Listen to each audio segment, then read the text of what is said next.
Hello শিক্ষার্থীরা, welcome to school of merit. School of মেরিটের online প্ল্যাটফর্মে চেনা অচেনা সকলকে স্বাগত জানাচ্ছি। আজকের ক্লাসে আমি ত্রিপুরা ইউনিভার্সিটির আন্ডারে তোমরা এই বছর যারা বিএ ফার্স্ট সেমিস্টারে পড়াশোনা করছো এবং তোমাদের যাদের মেজর সাবজেক্ট বেঙ্গলি রয়েছে, সেই বেঙ্গলি সাবজেক্টের উপরে আমি কিছু গুরুত্বপূর্ণ আলোচনা করতে যাচ্ছি। ক্লাসটি শুরু করার আগে তোমরা যারা যারা আমার চ্যানেলে নতুন, অবশ্যই চ্যানেলটিকে সাবস্ক্রাইব করে দেবে। এর ফলে যখনই আমি নতুন নতুন ক্লাস নিয়ে আসবো, সবার আগে তোমার কাছে পৌঁছে যাবে। আর পাশাপাশি তোমরা যারা স্কুল অফ মেরিটে অনলাইনে পড়াশোনা করতে চাও, গুগল প্লে স্টোর থেকে স্কুল অফ মেরিট মোবাইল অ্যাপ্লিকেশনটি ইনস্টল করে নিয়ে রেজিস্ট্রেশন করে নেবে। এর ফলে আমাদের সাথে অনলাইনে ক্লাস করতে পারবে। তোমার আসন্ন ফাইনাল পরীক্ষার জন্য আমি যে সাজেশন দেব, সেই সাজেশন অনুসারে তোমরা পড়াশোনা করতে পারবে এবং অবশ্যই 100% তোমাদের পড়াশোনাটাও ভালো হবে। শুধু তাই নয়, ফার্স্ট সেমিস্টারে তোমাদের যে সাবজেক্টগুলো রয়েছে, প্রত্যেকটা সাবজেক্টের নোটসের পাশাপাশি প্রত্যেকটা সাবজেক্টের উপরে বেসিক কনসেপ্টও তোমরা ক্লিয়ার করতে পারবে আমার এই ক্লাসগুলোতে। তো আজকে আমি তোমাদের বেঙ্গলি মেজর যে পেপার ওয়ান রয়েছে, পেপার ওয়ান কেন বলছি, কারণ তোমরা প্রত্যেকে জানো যে বেঙ্গলি তোমাদের যাদের মেজর সাবজেক্ট রয়েছে, তোমাদের পেপার ওয়ান এবং পেপার টু, এই দুটো পেপার তোমাদের এই ফার্স্ট সেমিস্টারে থাকছে। তো বেঙ্গলি যে মেজর পেপার ওয়ান, তো সেই পেপার ওয়ানে তোমরা এখানে দেখতে পাচ্ছ যে তোমাদের সিলেবাসের মধ্যে মোট 4টি ইউনিট রয়েছে: unit one, unit two, unit three এবং ইউনিট ফোর। এবং বাই দ্য ওয়ে আরেকটা গুরুত্বপূর্ণ বিষয় হচ্ছে, তোমাদের কিন্তু সিলেবাস চেঞ্জ হয়েছে। প্রথমে যখন এনইপি স্টার্ট হয়েছে 2023-তে, তখন যে সিলেবাসটা ছিল, এখন কিন্তু সেই সিলেবাসটা নেই। বেঙ্গলি মেজর পেপার ওয়ানের সিলেবাসের মধ্যে কিছু সংযোজন করা হয়েছে। চলো আমরা এক পলক দেখে নিচ্ছি যে আমাদের সিলেবাসে কি কি থাকছে। যেমন এখানে তোমরা বেঙ্গলি মেজর পেপার ওয়ানে ইউনিট ওয়ানে তোমরা লক্ষ্য করো যে এখানে রয়েছে যে প্রাচীন বঙ্গভূমির জনপদ ও ভৌগোলিক পরিচয়, এবং আরেকটি টপিক রয়েছে বাংলা ভাষা ও বাংলা লিপির উৎস ও ক্রমবিকাশ। যখন 2023-তে তোমাদের সিলেবাস স্টার্ট হয়েছিল, শুধুমাত্র বাংলা ভাষা এবং বাংলা লিপির উৎস ও ক্রমবিকাশ এই টপিকটি ছিল। এখন তোমাদের সাথে এই টপিকের সাথে সংযোজন হয়েছে প্রাচীন বঙ্গভূমির জনপদ ও ভৌগোলিক পরিচয়। ফার্স্ট ইউনিটে তোমাদের যে দুটো টপিক রয়েছে, যেমন প্রাচীন বঙ্গভূমির জনপদ ও ভৌগোলিক পরিচয়, এবং আরেকটা হচ্ছে বাংলা ভাষা ও বাংলা লিপির উৎস ও ক্রমবিকাশ। এই দুইটা টপিকের উপর আমি তোমাদেরকে কিছু ধারণা দেব, কারণ এই টপিকগুলোর উপর বেস করে তোমাদের 3টা প্রশ্ন আমি ফাইনাল পরীক্ষার জন্য সাজেশন করব। তো এই ফাইনাল পরীক্ষার এই সাজেশনে তোমাদের যে প্রশ্নগুলো থাকবে, ওই প্রশ্নগুলো পড়তে গেলে, বুঝতে হলে এবং মনে রাখতে হলে অবশ্যই কিন্তু তোমাদের এই টপিকগুলো সম্পর্কে আহ, ধারণা থাকতে হবে। তো আমি সেই ধারণাটাই তোমাদের একটু দেওয়ার চেষ্টা করব। তো আজকের আলোচনায় তো আমরা জানবো যে বাংলার প্রাচীন ভূগোল, বিভিন্ন জনপদের অস্তিত্ব এবং সেই অঞ্চলের ভৌগোলিক বৈশিষ্ট্য কেমন ছিল, যেটা ফার্স্ট ইউনিটে রয়েছে। এই বিষয়টি বাঙালি জাতিসত্তার গঠন বুঝতে অত্যন্ত গুরুত্বপূর্ণ, তো ওই বিষয়টা নিয়ে আমি আলোচনা করব। তো বঙ্গভূমির যে ভৌগোলিক অবস্থান এবং বিস্তার, এটার প্রসঙ্গে যদি আমরা বলি যে বঙ্গভূমি বলতে বোঝায় যে গঙ্গা ব্রহ্মপুত্র নদী অববাহিকার দক্ষিণ পূর্বাংশ। আশা করি বুঝতে পেরেছ, গঙ্গা এবং ব্রহ্মপুত্র নদী অববাহিকার যে দক্ষিণ পূর্বের যে অংশটা, সেটাকে বোঝায় বঙ্গভূমি বলতে। তো বর্তমান পশ্চিমবঙ্গ এবং বাংলাদেশের যে অধিকাংশ অঞ্চল এবং কিছু অংশ, যেমন আসাম, বিহার, উড়িষ্যায় এগুলো ছড়িয়ে ছিল, যেটাকে আমরা সেই বঙ্গভূমি বলে জানতাম, চিনতাম। সেই অংশটার বর্তমান ভৌগোলিক পরিচয় যদি আমরা বলি, তাহলে এই অংশগুলোতেই সেই বঙ্গভূমিটা ছিল। আর দক্ষিণের দিকে যদি আমরা বলি, দক্ষিণে বঙ্গোপসাগর, তারপর উত্তরে হিমালয়, পূর্বে ব্রহ্মপুত্র এবং পশ্চিমে গঙ্গা এবং মগধের বিস্তার ছিল এর প্রাকৃতিক সীমানা। অর্থাৎ বঙ্গভূমির যে প্রাকৃতিক সীমানাটা এই অঞ্চল জুড়ে ছিল। আর কিছু প্রাকৃতিক বৈশিষ্ট্য এবং পরিবেশের কথা যদি আমরা বলি, যেমন গাঙ্গেয় সমভূমি, এটা ছিল খুব উর্বর এবং কৃষির জন্য উপযোগী। এটা বঙ্গভূমির অন্তর্ভুক্তই ছিল বা অন্তর্গতই ছিল, যেটা হচ্ছে গাঙ্গেয় সমভূমি। এটা অত্যন্ত উর্বর এবং কৃষির জন্য উপযোগী ছিল, এবং উপযোগী থাকায় এই অঞ্চলে বেশিরভাগ মানুষ বসবাস করত। পাশাপাশি গঙ্গা, যমুনা, পদ্মা, ব্রহ্মপুত্র, মেঘনা এই নদীগুলো জনজীবনের প্রধান চালিকা শক্তি ছিল, কারণ মানুষের উপার্জন ছিল এই নদীগুলোর উপরে। অর্থাৎ নদী কেন্দ্রিক ছিল, কৃষিকাজ থেকে শুরু করে সেই মৎস্য চাষ থেকে শুরু করে, অর্থাৎ জীবিকার জন্য যা যা কিছু প্রয়োজন এই সব কিছু এই নদী কেন্দ্রিক ছিল বলে এই অঞ্চলগুলোতে জনবসতিও খুব বেশি ছিল। পাশাপাশি ঘন বনাঞ্চল এবং জলাভূমি অঞ্চল এগুলো প্রচুর পরিমাণে সেই বঙ্গভূমিতে ছিল। আর পাশাপাশি প্রাচীন কিছু জনপদ এগুলো সম্পর্কে তোমাদের জানতে হবে, যেমন পুন্ড্রবর্ধন, বর্তমানে এটা বগুড়া অঞ্চলে রয়েছে। তারপর রাঢ়, যেটাকে আমরা রাঢ়ী বলে থাকি, পশ্চিমবঙ্গের দক্ষিণ পশ্চিম অঞ্চলটা রাঢ় অঞ্চল হিসেবে পরিচিত ছিল। তারপর গৌড়, যেটা হচ্ছে মালদা এবং রাজশাহী অঞ্চল। আর বরেন্দ্র ভূমি ছিল, যেটা উত্তরবঙ্গ অঞ্চলটাকে নিয়ে ছিল।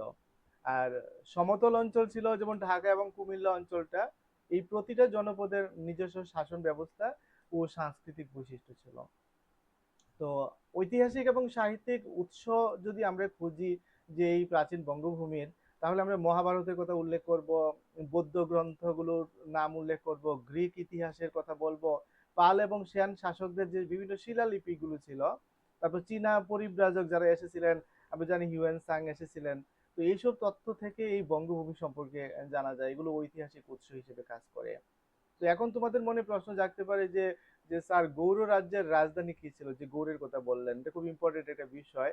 তো গৌড় রাজ্যের রাজধানী ছিল লক্ষণাবতী, এটা বর্তমানে মালদার কাছে অবস্থিত। আর এটা ইম্পর্টেন্ট প্রশ্ন হতে পারে এই আলোচনার উপরে, যে রাঢ় জনপদের নামকরণের কারণ কি, কেন এটাকে রাঢ় নামকরণ করা হয়েছে। এই ইউনিট থেকে বা এই আলোচনা থেকে গুরুত্বপূর্ণ একটা প্রশ্ন। তো আসলে রাঢ় শব্দের অর্থটা একটা কঠিন, অর্থাৎ কঠিন অর্থ বোঝাতে এই রাঢ় শব্দটা ব্যবহার করা হয় কঠিন ভূমির ক্ষেত্রে। তো কারণ এই অঞ্চলে যে মাটিটা, এই মাটিটা ছিল অত্যন্ত শক্ত এবং আসলে লাল রঙের ছিল। তো এটা সম্মিলিতভাবে এই দুইটা অর্থের মিনিংটাকে বোঝাতে গিয়ে এই রাঢ় শব্দটাকে ব্যবহার করা হয়েছে। তো যাই হোক, এই হচ্ছে মোটামুটি যে বঙ্গভূমির উপরে একটা সংক্ষিপ্ত আলোচনা বা পরিচয় আমরা বলতে পারি। এবার আমরা দেখে নেব যে বাংলা ভাষা এবং বাংলা লিপির যে উৎস এবং ক্রমবিকাশ, এটা সম্পর্কে একটা সংক্ষিপ্ত ধারণা। তো আসলে বাংলা ভাষা এবং লিপি একটা জাতির পরিচয়ের ভিত্তি। আমরা যে বাঙালি জাতি, আমাদের পরিচয়ের প্রধান ভিত্তি হচ্ছে এই বাংলা ভাষা এবং লিপি। তো বাংলা ভাষা কিভাবে গঠিত হয়েছে এবং তার যে নিজস্ব লিপি এটা কিভাবে বিকশিত হয়েছে, এই ইতিহাসটা আমাদের জানা একান্তই প্রয়োজন, খুব জরুরি। তো ভাষার উৎস এবং উৎপত্তি প্রসঙ্গে যদি আমরা বলি, তাহলে বাংলা ভাষাটা হচ্ছে ইন্দো ইউরোপীয় ভাষা পরিবারের অন্তর্ভুক্ত কিছু ভাষা পরিবার, যে পরিবার থেকে এই ভাষাগুলোর উদ্ভব হয়েছে। তো আমাদের যদি প্রশ্ন করা হয় বাংলা ভাষাটা কোন ভাষা পরিবারের অন্তর্ভুক্ত, তাহলে বলতে হবে যে ইন্দো ইউরোপীয় ভাষা পরিবার, এই ভাষা পরিবার থেকে বাংলা ভাষাটা এসেছে। আর এটার শিকড়ের কথা যদি আমরা বলি, তাহলে সংস্কৃত, প্রাকৃতি এবং পরে অপভ্রংশ ভাষার মধ্যে এটা শিকড় বিস্তৃত ছিল।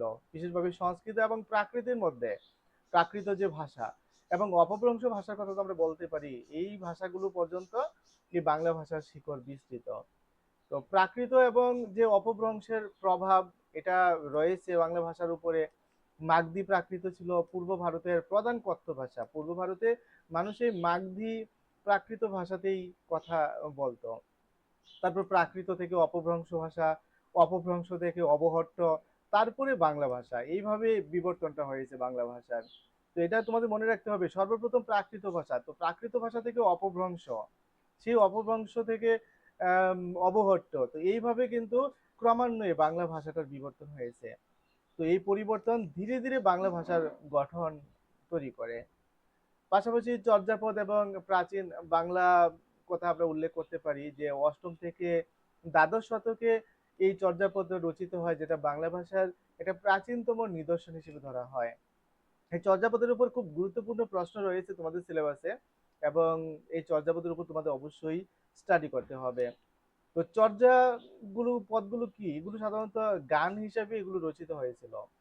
তো যারা চর্যাকর, যারা এগুলো রচনা করেছেন, তারা সাধারণত তান্ত্রিক বৌদ্ধ সাধক ছিলেন এবং তাদের ভাষা ছিল যে সংকেতপূর্ণ এবং আঞ্চলিক প্রভাবযুক্ত ছিল। অর্থাৎ আঞ্চলিক প্রভাব, সেটা ভাষার ক্ষেত্রে বা তাদের লেখনীর মধ্যে সবকিছুর মধ্যে এই প্রভাবটা ছিল। আর লিপির বিকাশ ধারার কথা যদি আমরা বলি, তাহলে প্রাচীন বাংলা লিপির পূর্বসূরি ছিল ব্রাহ্মী লিপি। যেমন আমরা অশোকের শিলালিপির কথা আমরা বলতে পারি, এটা কিন্তু ব্রাহ্মী লিপি ছিল।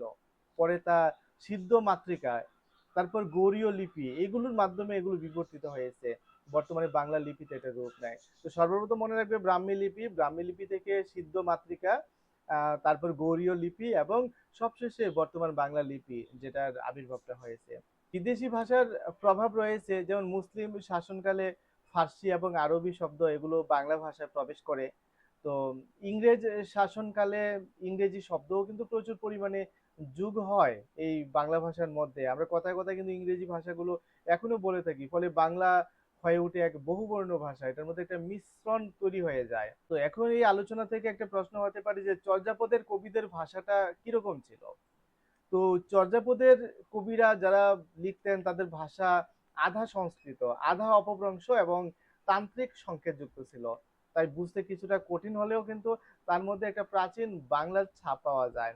এ কারণে বাংলা ভাষার যে সর্বপ্রথম আদি নিদর্শন হিসেবে আমরা চর্যাপদের কথা উল্লেখ করে থাকি। একটা প্রশ্ন হতে পারে যে বাংলা লিপি কবে থেকে পূর্ণাঙ্গ রূপ পায়।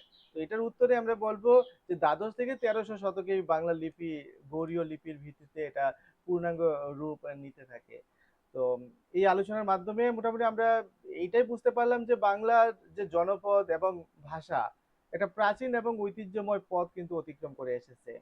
তো এর ইতিহাস জানলে আমরা আমাদের জাতিগত এবং সাংস্কৃতিক যে পরিচয় এটা সম্পর্কে আমরা গভীর উপলব্ধি আমরা অর্জন করতে পারবো। এই ছিল মোটামুটি ফার্স্ট ইউনিটে তোমাদের আলোচ্য বিষয়, যেখানে বঙ্গভূমির একটা পরিচয় তোমরা জানতে পারো, এবং পাশাপাশি বঙ্গভূমির যে জনপদ এবং ভৌগোলিক পরিচয়, এটার পাশাপাশি বাংলা ভাষা এবং বাংলা লিপির যে উৎস এবং যে ক্রমবিকাশ, কিভাবে বাংলা ভাষার উৎপত্তি হয়েছে, কোন ভাষা পরিবার থেকে, বাংলা লিপিটার উদ্ভব হয়েছে কোথায় থেকে, এবং কিভাবে এটা বিবর্তন হয়েছে। মোটামুটি এই সংক্ষিপ্ত ধারণাটা যদি তোমরা নিয়ে রাখো, তাহলে এই ইউনিট থেকে আমি যতগুলো প্রশ্ন দেব সবগুলো প্রশ্নের উত্তর তোমাদের বুঝতে, মনে রাখতে এবং পরীক্ষা থেকে লিখতে তোমাদের সুবিধা হবে। তো মোটামুটি আজকের ক্লাসে আমাদের এই ফার্স্ট ইউনিটে আলোচনা পর্যন্তই থাকবে। আগামী ক্লাসে আমরা সেকেন্ড ইউনিটে যে যে টপিকগুলো রয়েছে ওইগুলোর উপর বিস্তারিত আলোচনা করব।